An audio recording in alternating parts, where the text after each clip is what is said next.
Godson.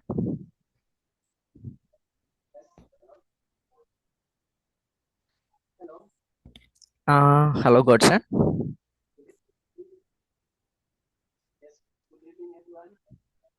Godson, you are not audible to us.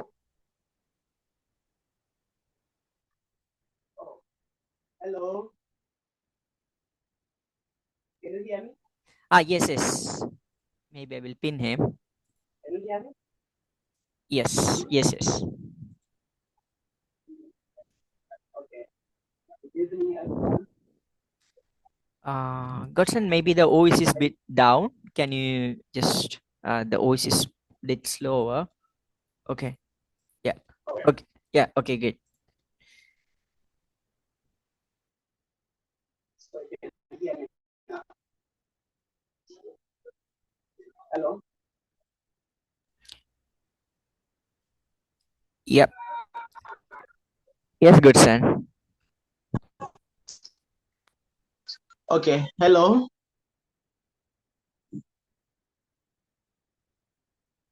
Can you hear me now? Hi, yes, you are audible. Okay. Good evening, everyone. Oh, my name is Godson John Zephania. I am from Tanzania. Sorry, can you hear me now? Hello. Yes, you're audible. Yes, yes, you are audible. Please continue. Okay. Okay. Now I proceed. Okay. My name is Godson John Zephania.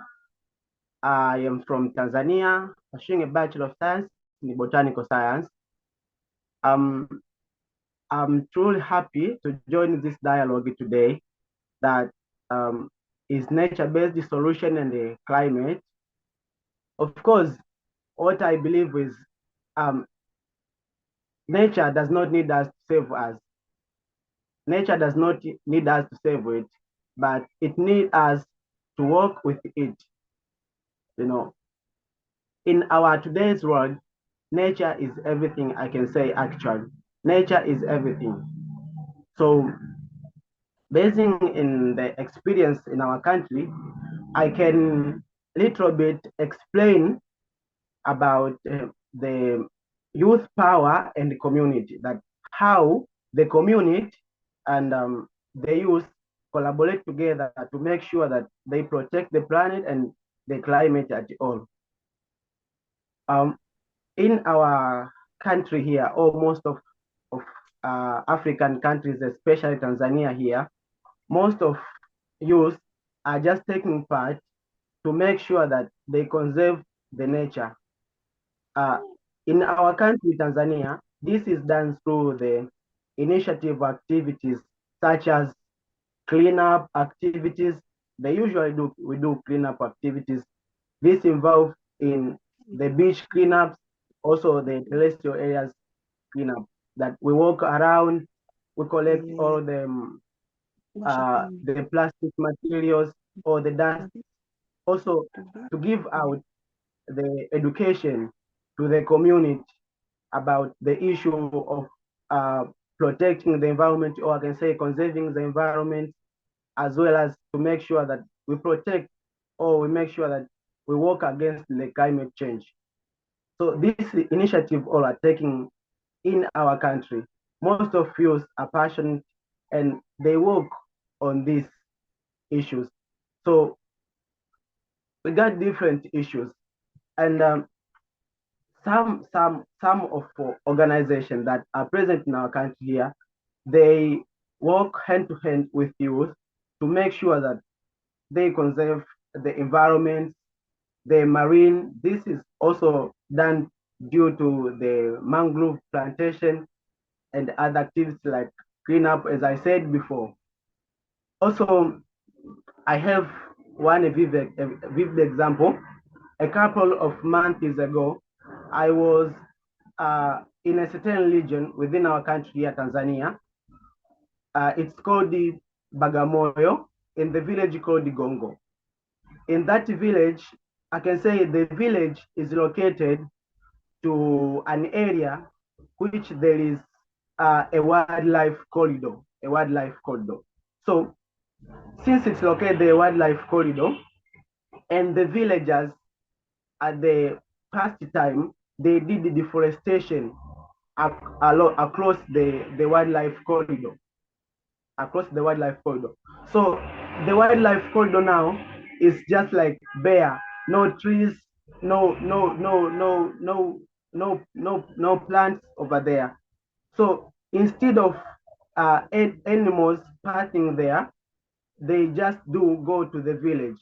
So this caused like the conflict between the human and the wildlife. So what's done there is just what I say is I can term as the nature-based solution, because um, the that organization that I was working with is it's just doing the process of collecting uh, the seeds of the plant of the plants that it collects the we call the native seeds, yeah, of course, the native seeds, and then go to make restoration to that area so as to allow the wildlife to pass through there.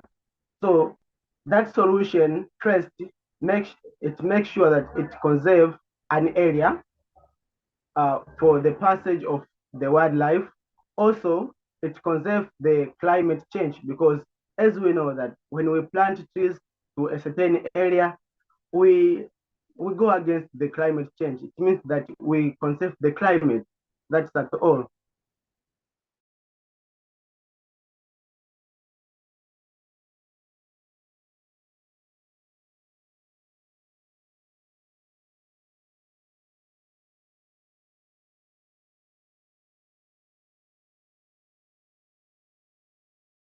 The environment issues at all. The problem comes to the funds, the issue like funds, um, mentorship, that most of you lack mentorship about all these issues. So, but actually, I don't think if this is a big problem, because we can we can like search the proper platforms or lead organizations that can collaborate with the youth and give this um, mentorship to the youth, or sometimes give funds and grants to the youth, so that they can work together, or they can collaborate together to make sure that we work well to conserve the environment and make sure that to work for the climate. Mm. Before I proceed, because we said that this is like a dialogue, maybe is there anything to share or to say or to ask before I proceed?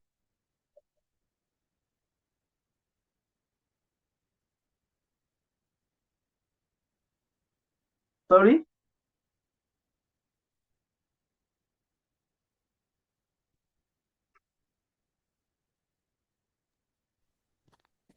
Hello, Mr. Hello? Godson. Hello. Hello, Mr. Godson. Maybe you can share all your ideas with the participants, and afterwards, after all the three will finish, we will open for the discussion. Is that okay? Good, sir. Okay. Thank you. So it's like how I have said. You can see the today's world, or the earth of today, the climate change have been a big problem, like how I explained before. When we go to the most of the villages here in our countries, they are depending on agriculture. So due to climate changes, problem like unreliable rainfall come. So I think it's for my suggestion, it's better to make sure that we give the educations to the youth, and to allow them to go and educate the community about the proper method or the proper ways of make sure that we conserve the nature and our environment. As I said before, that this is done by the youth and they are willing to, but the problem comes that As a young the biologist, youth I lack believe the science mentorship. and community action must go hand in hand. Sorry. So as I said, the youth lack the mentorship and sometimes the fund, because I can say, for example, me by myself, last year I tried to initiate an organization, not an organization, I can say like an association, which is called Mazingira_Tanzania. So this organization, I aimed to make sure that we conserve the nature. How do we conserve the nature? To make sure that we plant trees to an areas with no trees, that the areas that they did deforestation, then to make sure that we give the community awareness about the environment and nature-based issues. Also, to do like the cleanup activities so as to make sure that we motivate other people.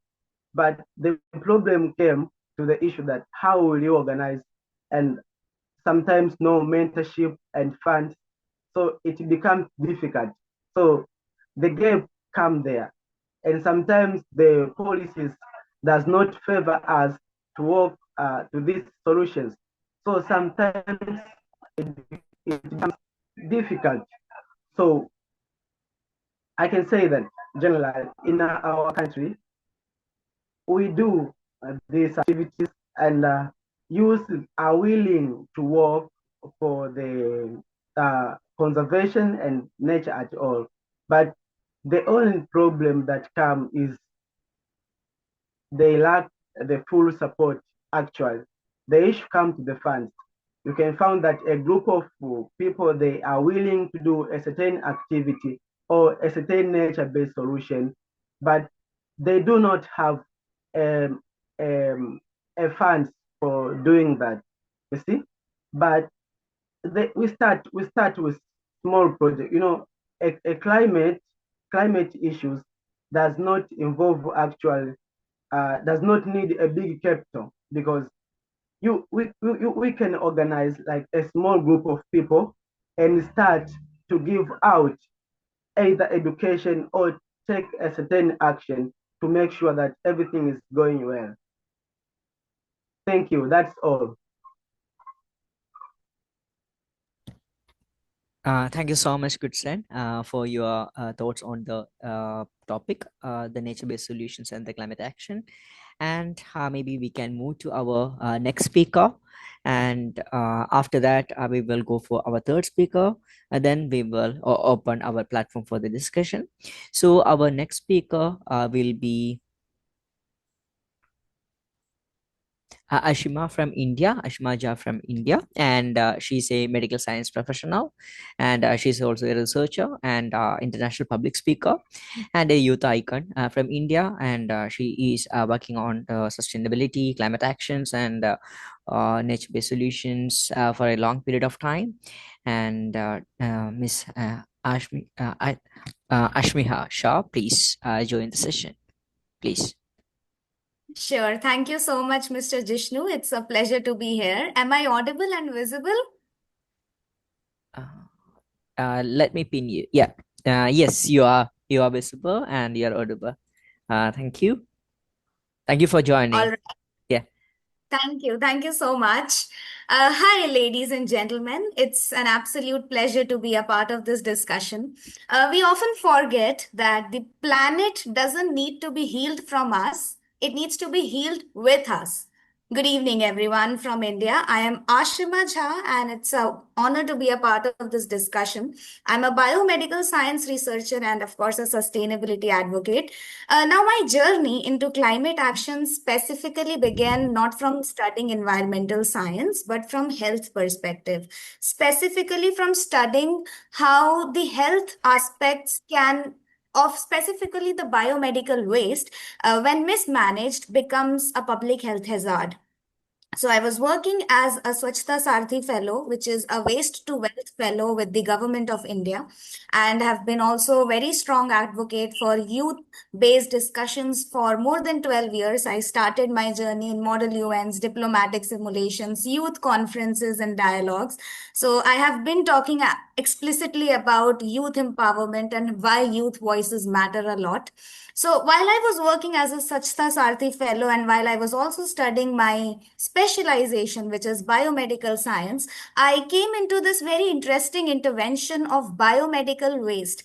And this intervention led me to a publication in the Frontiers in Environmental Science, where I explored how, every syringe, mask, or a discarded vial tells a story of how human health and planetary health are inseparably linked.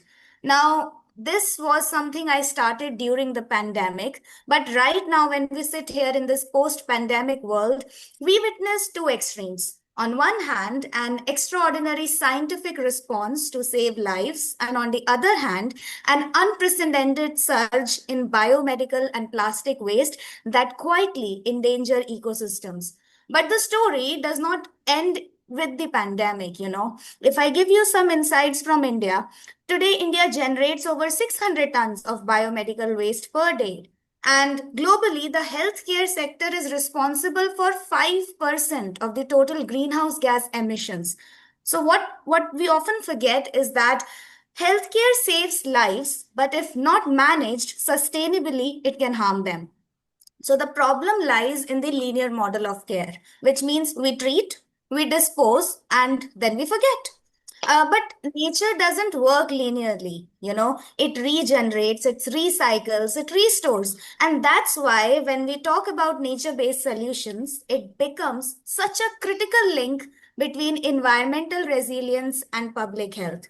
Now, when we talk about nature based solutions, we often talk about forest, wetlands, mangroves. But this is not just about the green landscape or just planting trees.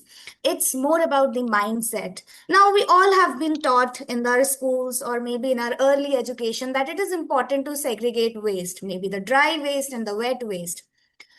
Imagine if our hospitals could mimic nature, where waste becomes resource and every output re-enters as a regenerative loop. So it's more about the mindset that needs to be worked upon. And that's what we also focused on when we were researching for this particular aspect of the discussion.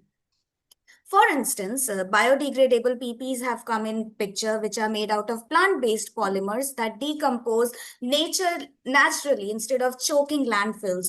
There are constructed wetlands around the biomedical facilities that filter wastewater. Or if you have heard about mycelium-based packaging, which is a fungus which is used to replace the styrofoam in medical supply. So these little examples show us that it's not distant dreams. There is a need of real innovations, there are real innovations, but the problem is that we need to enhance these innovations, we need to expand these innovations so that it becomes a part of daily usage and not just in some particular facility or some little area.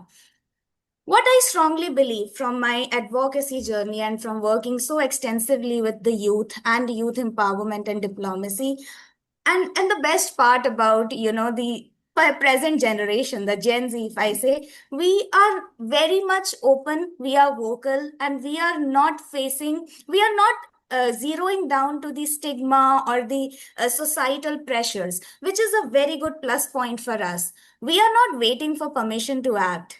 We are innovating solutions at the intersection of health, sustainability, and technology. From India, let me give you a few examples. Now, there is something called as BioLoop, which is made in city of Bangalore in India. It is a youth-led startup. It is turning biomedical cotton waste into compost using enzyme-based digestion. There is EcoSatwa, which is coming in Pune, another city in India, which engages students to collect and upcycle hospital waste. And globally, if I talk about, there are youth innovators working under UNEP, Tide Turner's Challenge, and designing biosensors to trace microplastic pollutions originating from the healthcare products. So it is not just the thing about India. It is, when I talk about India, I'm also reflecting to the other developing nations that are facing similar challenges, which is the lack of proper funding, the lack of proper empowerment for the youth. So we don't need very robust technology. First and foremost, we need good awareness. We need to make it very common about among the common public that, we need to be aware our disposable mechanisms should be more eco-friendly and guided by the nature. We must go beyond innovation to policy participation. Young voices are increasingly influencing climate health policies, from drafting campus level waste bylaws to participating in global dialogues at COPs and UN Forum. And I'm very happy with this particular platform that has been designed to share youth ideas. I'm sure we all can empower each other through our ideas and viewpoints. If we look in the India's current trajectory about the study which I conducted with my professors back in the college was 2 years ago. So if I look now, what changes have come up? There have been more stricter emphasis on the biomedical waste management rules, specifically after our publication. The Waste to Wealth mission is there in India, promoted heavily by the government, where we take these drives and initiatives to collect waste and in different social spaces and public spaces, the beaches, the environments, the parks, the gardens, and we advocate about it, we put it on social media, and that's how it becomes a talk of the common public. So this is something I can recommend my international friends also to do in their own countries, and we can have some global waste to wealth mission.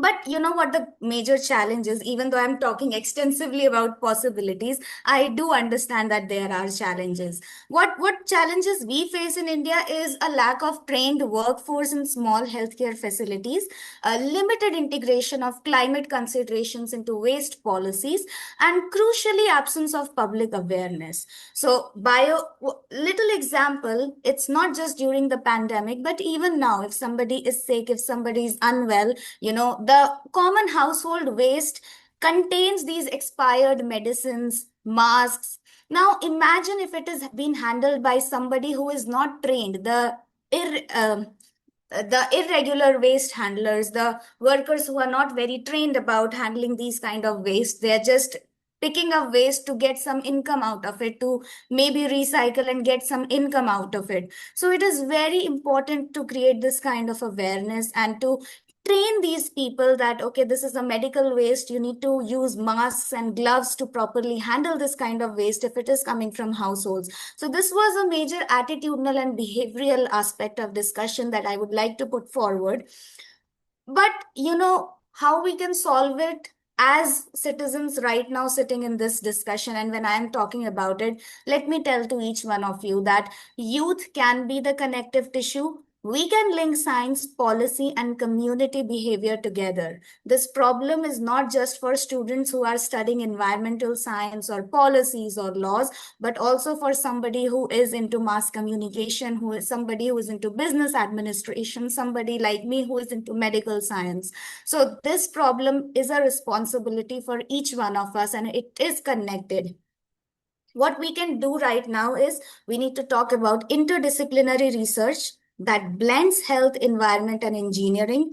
We need to organize awareness drives, and it is not the awareness drive where we are shouting in the public, but more about in the closed spaces, in the offices, in the schools, right from the young kids in their schools to the households. These kind of awareness needs to be put forward. We need to talk more about green startups. I'm sure some of you might have wonderful ideas of business and startups, how we can foster such startups in a global scale. That is something we should talk about. Volunteer with municipal or NGO projects, urban compositing, and sustainable sanitation, because action at the ground level changes policy at the top. So, if we reimagine our healthcare systems as ecosystems, resilient, regenerative, and responsive, we will not only reduce the emissions but also restore balance. Nature already has a blueprint, nothing in nature is a waste. It's only humans who forget that principle. So, through this presentation of mine, what I am doing is my little part in making this world a better place and reflecting on my own research to create my level of awareness so it becomes a talk of the normal public and we become more self aware about the things that go into the dustbin. Thank you for your patient ears, and let me conclude with a thought that has guided me through my journey. When we heal the planet, we heal ourselves.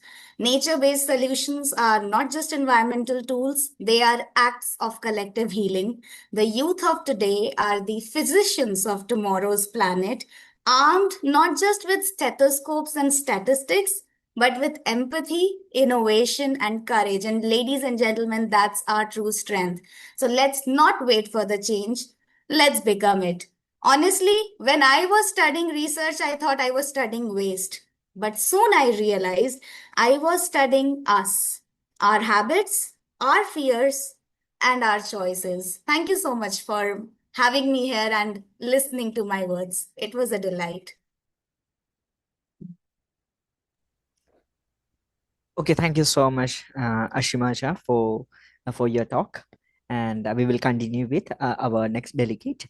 And our next delegate is also from Tanzania. And okay, so we have Fatma Ahmad today with us, and she's also a undergraduate student and undergraduate holder, degree holder in biology.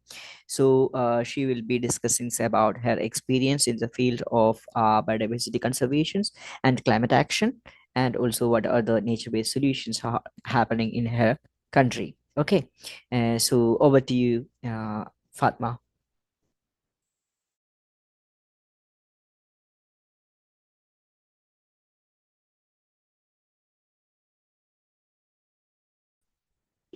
Thank you for giving me this glorious chance. Hello, everyone.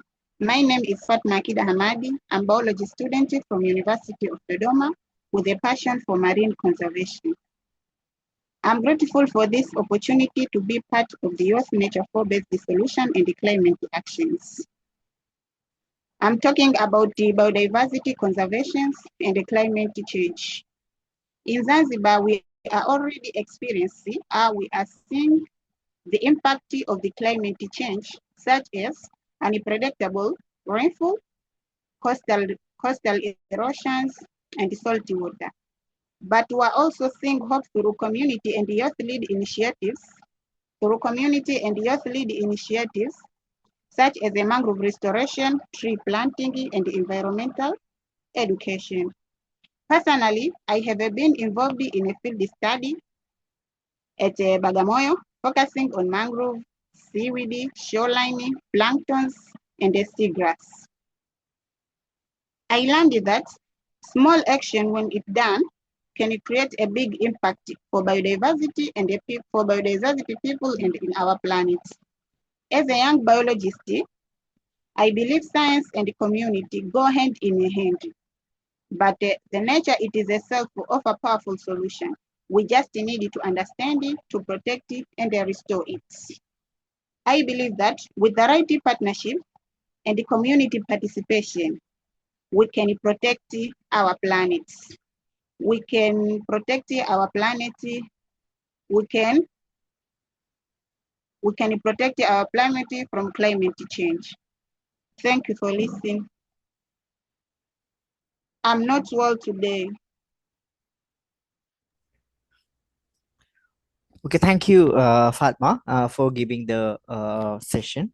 And as I know, your health is not permitting you to speak for a long time. That is perfectly all right. And now maybe we can open the platform for the discussions.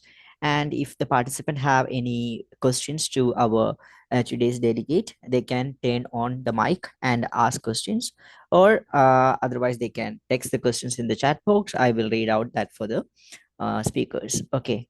Any questions from the participants to any of our delegates?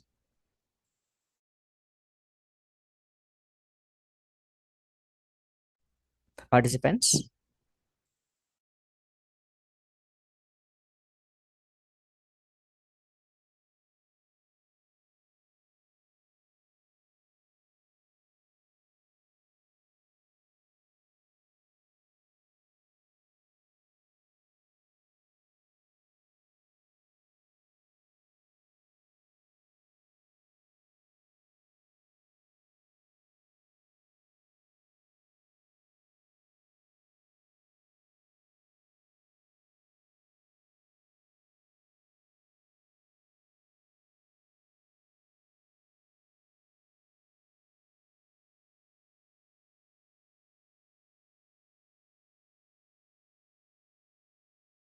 Uh, Hello. Okay, I think there is no further questions from the participants anyway.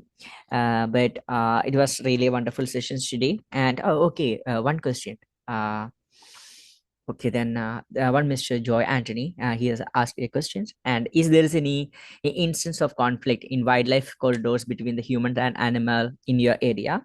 I think that question is goes to Godson. He discussed about the wildlife animals and the human conflict in his place. So Godson, the question is to you, Godson.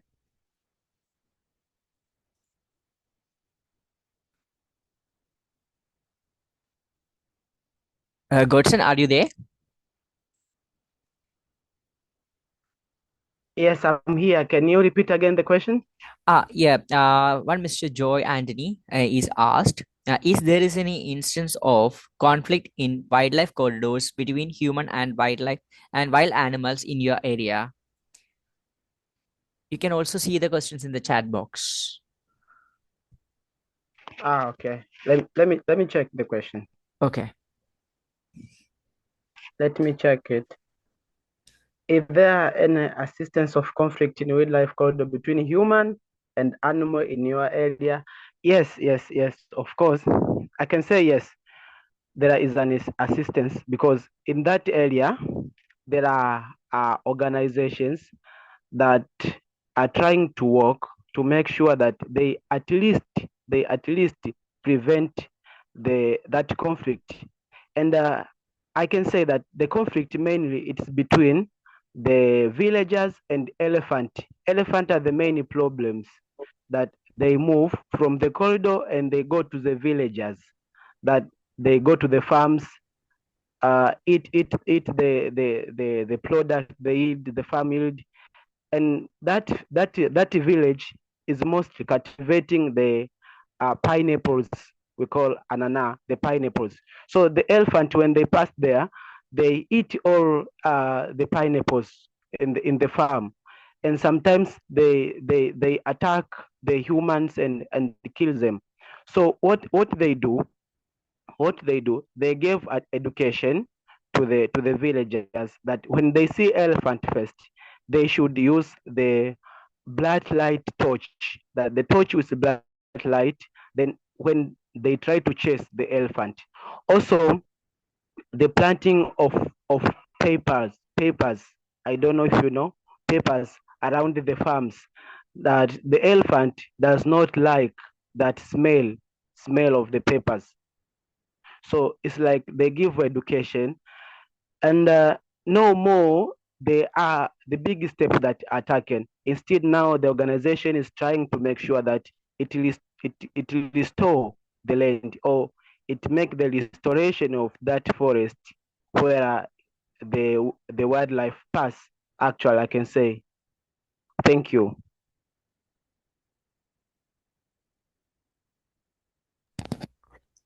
Hello, there is another question for Ashmaja. And please comment on the funding patterns in COP that is decreases over the years, what measures youth can rise and flag to address this issue?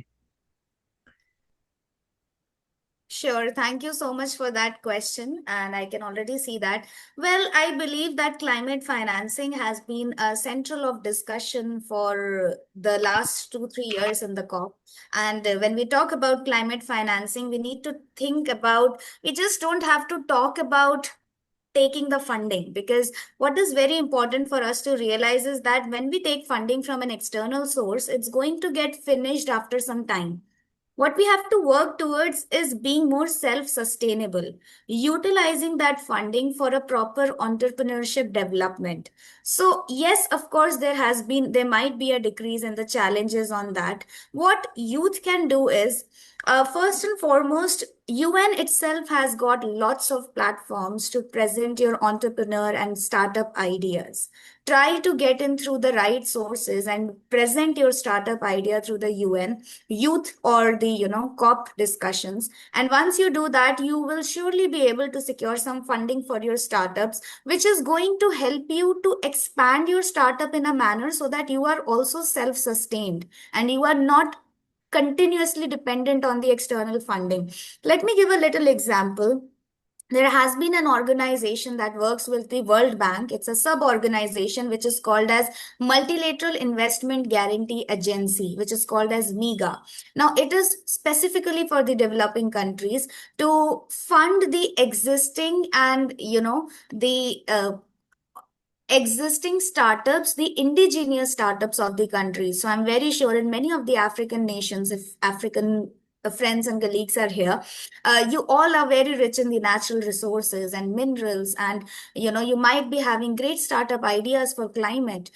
You can coordinate with the MEGA, which can provide you funding, but also will provide you training to utilize that fund to set up your startup, to raise your business so that you are self sufficient. So when we talk about the funding pattern, as youth we need to also talk about the need of training and not just funds, because it is important to sustain our business, to be self secure.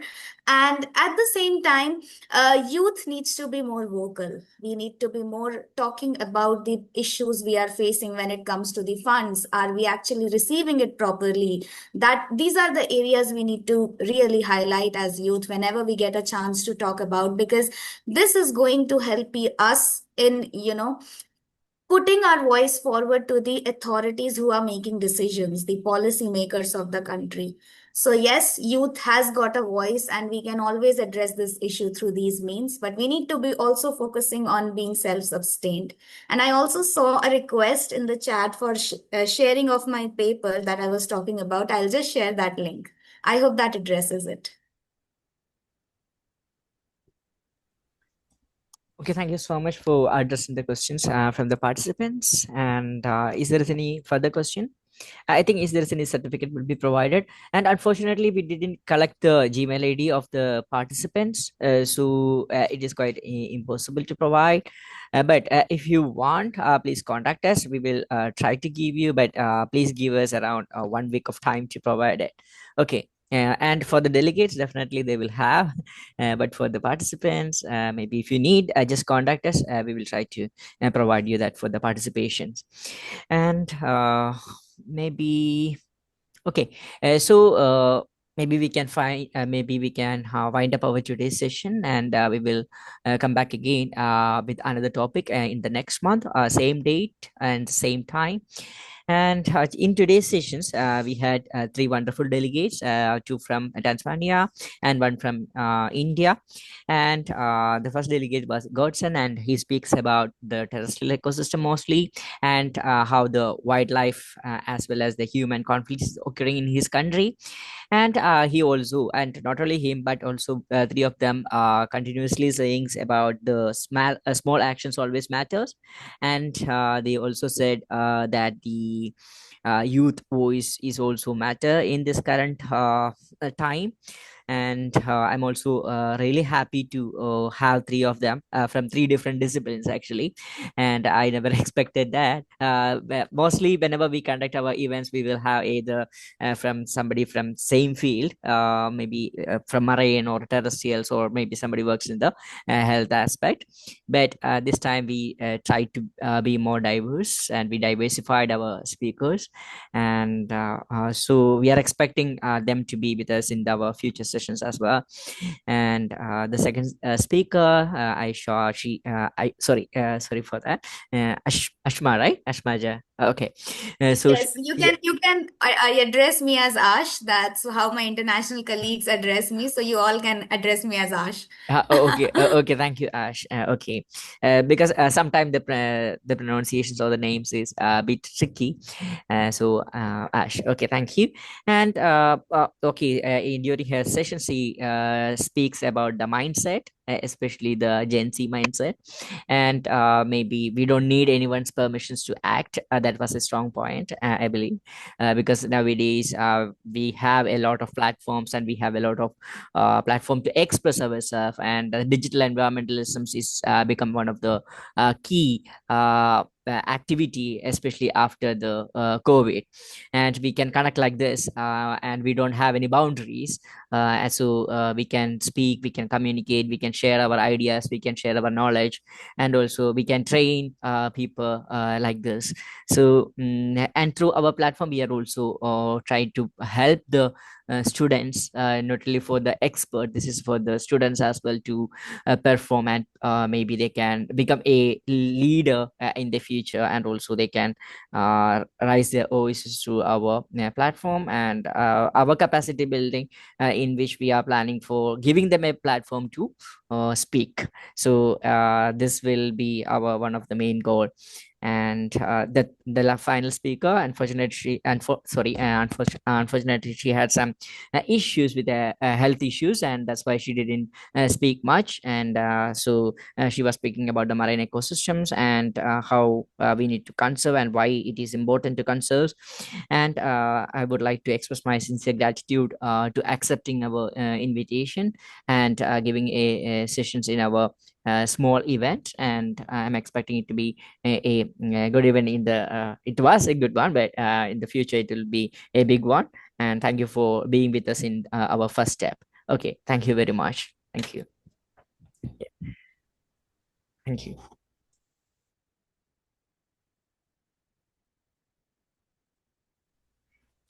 And one more point, we are also supporting the youth across the world to do the projects, and helping them to do the research as well. So you can connect with us if you have the project ideas. We will also help you to shape the project idea for you. And about the parallel organization, that is Eco Foundations and Biodiversity and Climate Change Research Institute, and both of them are in India. Both of them is working on the research on the biodiversity, climate actions, and all other aspect. And right now we have two different projects. One is the green carbon sequestration projects, and another one is a blue carbon sequestration project. So if anyone of you are interested in, then you can approach us. And we have a two running actively running two internship, and that is actually endorsed by United Nations Ocean Decade activity. So if you are interested in, you can join that program as well. Okay, thank you so much. Thank you very much, and see you later. Bye. Good night. Good night, all. Good night.